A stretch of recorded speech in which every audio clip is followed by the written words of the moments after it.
सौतेली माँ की उल्टी चाल। जमींदार साहब की पत्नी की डेंगू बुखार के कारण मृत्यु हो गई थी। उनकी बेटी मृणाल का रो रो कर बुरा हाल था और यही हाल जमींदार साहब का भी था। पूरा घर रिश्तेदारों से भरा हुआ था और उनकी दूर की रिश्तेदार मधुमती भी परिवार का शोक बांटने आई थी। मधुमती एक विधवा औरत थी और एक विवाह योग्य बेटी की मां।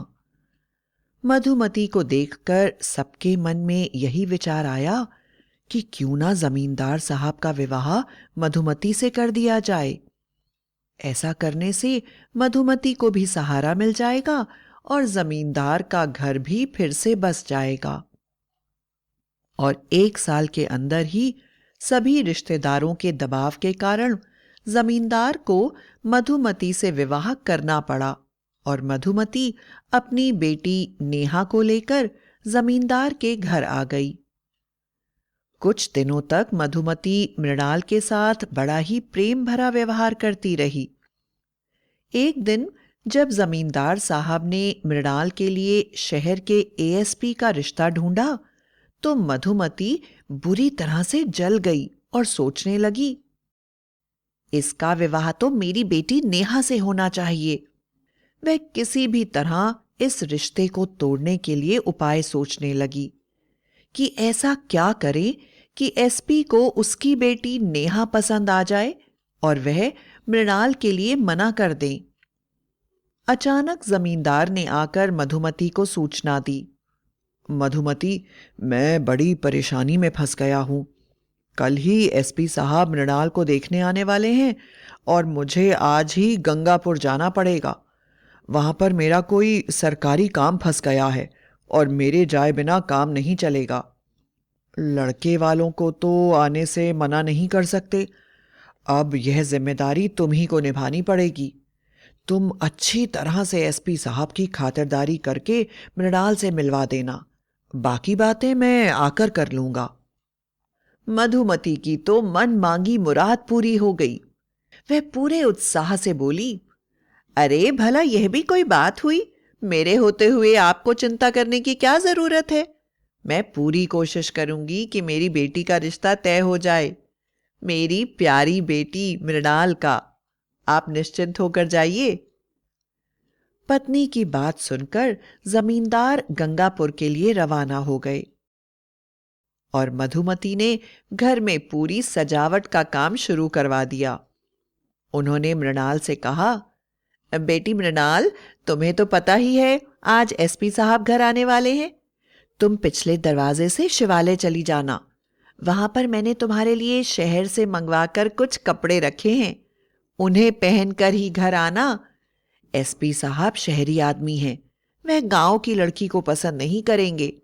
इसलिए भली प्रकार से वहां रखे हुए कपड़े पहनकर सामने के दरवाजे से अंदर आना और नमस्ते ना कर उन्हें हेलो कहना, ताकि वह तुमको शहरी समझें, गांव की गवार नहीं।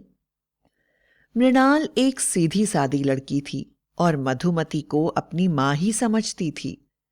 वह उसकी चाल को नहीं समझी और चुपचाप पिछले दरवाजे से शिवालय की ओर चल पड़ी।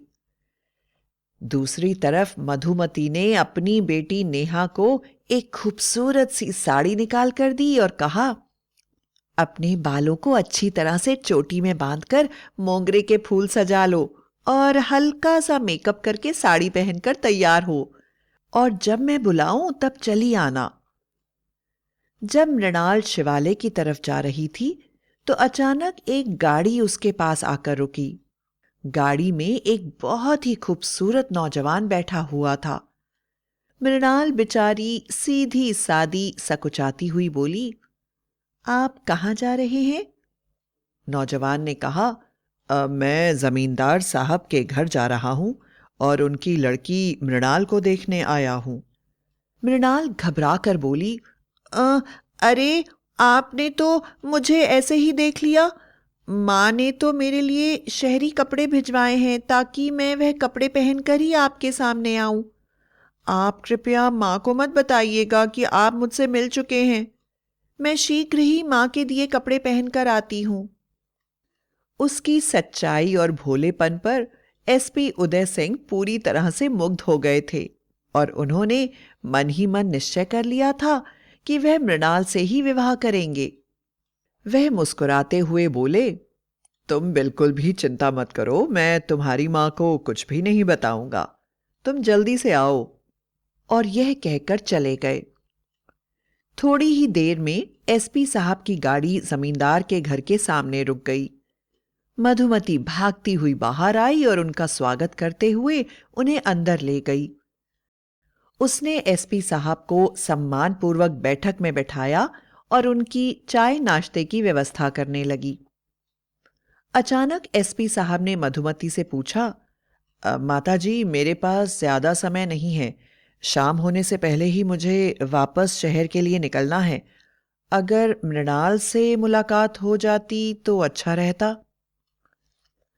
एसपी उदय सिंह की बात सुनते ही मधुमती मुंह बनाते हुए बोली, अरे क्या बताऊं बेटा, कहने को तो मैं सौतेली मां हूं, इसलिए अगर मैं कुछ कहूंगी तो लोग बुरा ही समझेंगे। यह लड़की तो घर में टिकती ही नहीं है, हर समय बनावटी सिंगार करके गांव में घूमती रहती है, न जाने कब आएगी। उसके बाद उन्होंने अपनी बेटी नेहा को आवाज दी और कहा, नेहा, एसपी साहब के लिए चाय नाश्ता लेकर जल्दी आ जाओ। नेहा साड़ी पहनकर, बालों में फूल लगाए हुए, हाथ में ट्रे लेकर रसोई से बाहर निकली। देखकर लग रहा था जैसे वह पूरी तरह से रसोई के काम में व्यस्त थी। उसी समय मृणाल ने सामने के दरवाजे से आवाज दी, मां, मैं आ गई। जब एसपी साहब ने मृणाल की तरफ देखा तो वह हैरान रह गए।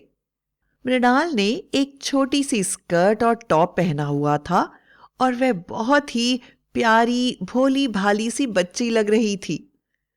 ऊंची एड़ी के सैंडल पहनने की आदत ना होने के कारण वह गिरती पड़ती किसी तरह से अंदर चली आ रही थी और अपनी छोटी सी स्कर्ट से अपने पैरों को ढकने की कोशिश करते हुए स्कर्ट को बार बार खींच रही थी। वह गिरने ही वाली थी कि एसपी साहब ने उसे संभाल लिया और हंसते हुए बोले, अरे भाई, अब तुम बड़ी हो गई हो, तुमने यह क्या वेश धारण किया है। मृणाल के कुछ बोलने से पहले ही मधुमती बोली, अरे बेटा, मैं कितना मना करती हूं कि गांव में ऐसे कपड़े नहीं पहनने चाहिए, पर यह है कि मानती ही नहीं। आजकल की लड़कियों को तो शर्म लिहाज है ही नहीं। मेरी नेहा को देखो, वह तो हर समय साड़ी पहनती है और रसोई के कामों में इतनी व्यस्त रहती है कि उसे बाहर घूमने का समय भी नहीं मिलता। भोली भाली मृणाल को अपनी सौतेली मां की चाल समझ में नहीं आ रही थी और वह यह नहीं समझ पा रही थी कि मां ने ही तो उसे ये कपड़े दिए हैं, फिर ऐसे कैसे बोल रही हैं। नेहा को किचन से आते देखकर वह हैरान होकर बोली, अरे नेहा, आज तुमने साड़ी पहनी है और तुम इतनी जल्दी सोकर उठ गई। आज क्या बर्तन मांजने वाली सुखमती नहीं आई है जो तुम चाय बना रही हो? इन काम वालियों को भी आराम करने की बड़ी आदत हो गई है। आने दो पिताजी को, सबकी शिकायत करती हूं। मधुमती को मृणाल की बातों पर बहुत गुस्सा आ रहा था और वह बोली, हाँ हाँ, ज्यादा बातें मत बना, बड़ी आई पिताजी से कहने वाली। ऐसे कह रही है जैसे नेहा किचन में काम ही नहीं करती। मृणाल की आंखों में आंसू आ गए। मधुमती बोली, तूने कभी आज तक सुबह होते हुए देखी है? 10 बजे तक बिस्तर पर ही पड़ी रहती है और नेहा ही तुझे चाय बनाकर देती है। ऊपर से तू नेहा पर ही आरोप लगा रही है। शर्म कर। मृणाल को अभी भी कुछ समझ में नहीं आ रहा था। तब तक मधुमती फिर बोली, कोई बदनसीब ही होगा जिसकी शादी तुझसे होगी। तुझे आता ही क्या है बातें बनाने के सिवा। लेकिन मेरी बेटी नेहा जिसके घर जाएगी उसके तो भाग्य ही बन जाएंगे। और फिर एसपी उदय सिंह की तरफ मुड़कर बोली, देख लो बेटा, दोनों ही लड़कियां हमारी हैं। तुम एक अच्छे खानदान से हो, इसलिए मेरी तो राय है कि तुम मेरी नेहा को ही अपनी बहू बनाओ। लेकिन फिर भी अगर तुम्हें यह कुलच्छनी ही भाती है तो तुम्हारी किस्मत। एसपी उदय सिंह के जाने के बाद मधुमती ने मृणाल को खूब खरी खोटी सुनाई और बोली, तू अपने आप को समझती क्या है? होगी अपने पिता की लाडली, पर एसपी की बीवी तो मेरी बेटी नेहा ही बनेगी। तू तो ऐसी करम जली है कि अपनी मां को भी खा गई। तुझे तो तेरे पापों का फल मिलना चाहिए और किसी ऐसे आदमी से तेरा विवाह होना चाहिए जो दिन रात तेरी पिटाई करे। मां की बात सुनकर नेहा बोली, मां, लेकिन मुझे तो रसोई का कोई काम करना नहीं आता और यह साड़ी भी मैंने बड़ी मुश्किल से पहनी है।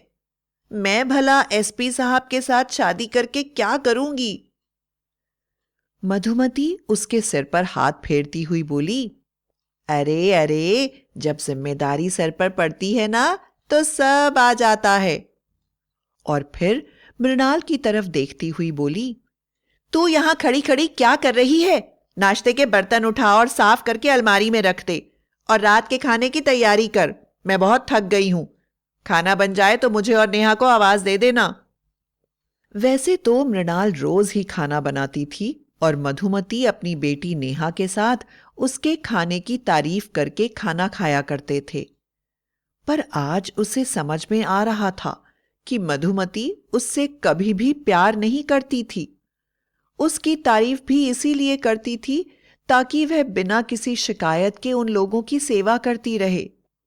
रात को जमींदार साहब वापस आ गए और उन्होंने एसपी उदय सिंह को फोन किया। एसपी उदय सिंह ने कहा, जमींदार साहब, आपकी बेटी मृणाल मुझे बहुत पसंद है और मैं उससे विवाह करना चाहता हूं। मैं अगले हफ्ते ही बारात लेकर आने वाला हूं और आपकी बेटी को अपनी पत्नी बनाकर ले जाऊंगा। जमींदार साहब ने यह खबर मधुमती को सुनाई तो वह जल के कोयला हो गई। लेकिन भाग्य का लिखा कौन मिटा सकता है? आखिरकार अगले रविवार को उदय सिंह बारात लेकर आ गया और धूमधाम से मृणाल का विवाह एसपी साहब के साथ हो गया। इसके बाद मधुमती अपनी बेटी के लिए भी लड़का तलाशने लगी, लेकिन स्वार्थी और आलसी होने के कारण नेहा का रिश्ता कहीं नहीं होता था। आखिरकार मृणाल के प्रार्थना करने पर एसपी साहब ने अपने विभाग के एक इंस्पेक्टर के साथ नेहा का विवाह करवा दिया।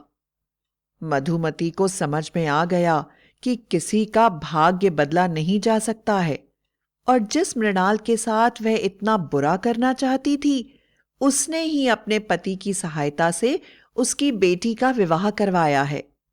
उसकी आंखों से आंसू बहने लगे और उसने मृणाल से हाथ जोड़कर माफी मांगी और कहा कि आज के बाद वह इस बात को हमेशा के लिए भूल जाएगी कि वह मृणाल की सौतेली मां है।